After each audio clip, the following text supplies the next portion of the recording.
लगाइरहेको छु है।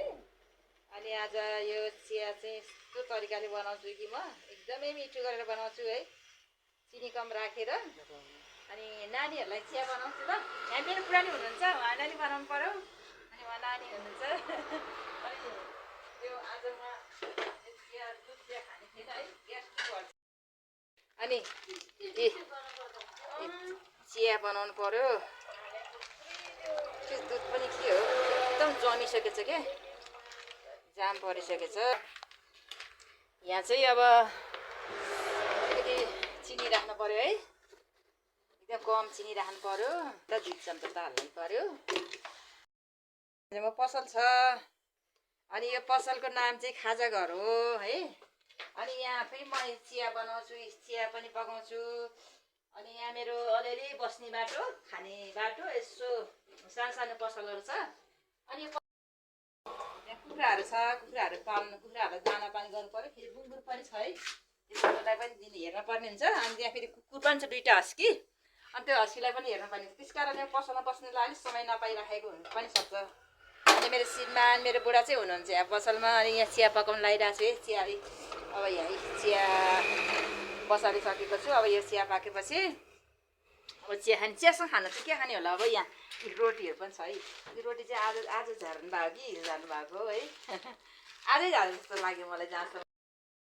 एकदमै चिनीहरू कम राखेर बनाएको छु है। अनि त्यस कारण यो चिया खाएपछि अब फेरि घरतिर जानुपर्ने हुन्छ। अनि चिया फेरि चिया कतिजनालाई मनपर्छ। बारीमा चिया जति पकाए त्यति कलर आउने हो। चिया चाहिँ चियापत्ती चाहिँ एकदमै राम्रो खालको छ क्या यो है, कलर आउने खालको छ। अनि यसमा लङ सुकमेल पनि मिसाएको छ क्या। अनि खाँदा एकदमै टेस्ट आउँछ यो चियाको। त हेर्नु यस्तो राम्रो छ है। यो चियापत्ती चाहिँ जमनाको भाडा हो, त्यही भएर कालो छ है। यो सबै थोक मिसिएको हेर्नु न, लङ सुकमेल सबै यसमै हालेको छ क्या। त्यही भएर बाबुहरूले बनाएको थियो क्या पहिला, यहाँतिरको सबै थियो। सकेको छ यो चिया चाहिँ। अब जति पकाए त्यति नै राम्रो कलर आउँछ कि कफी जस्तो पो छ है देख्दा त। हेर्नु न, ल हेर्नु, सेम कफी लिएर ल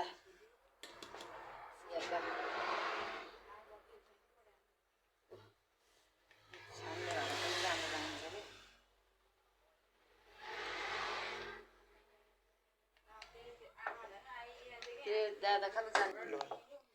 अनि यो चियाको मूल्य चाहिँ अब हाम्रो यहाँ चाहिँ चलेको, अब अरूको पसलमा चाहिँ बजारतिर 30 रुपियाँ गर्छ होला है। मेरो पसलमा चाहिँ मैले 25मा दिइरहेको छु है अहिलेसम्म चाहिँ। अबदेखि उता चाहिँ भन्न सकिन्न। अहिलेसम्म चाहिँ 25मा दिइरहेको छु।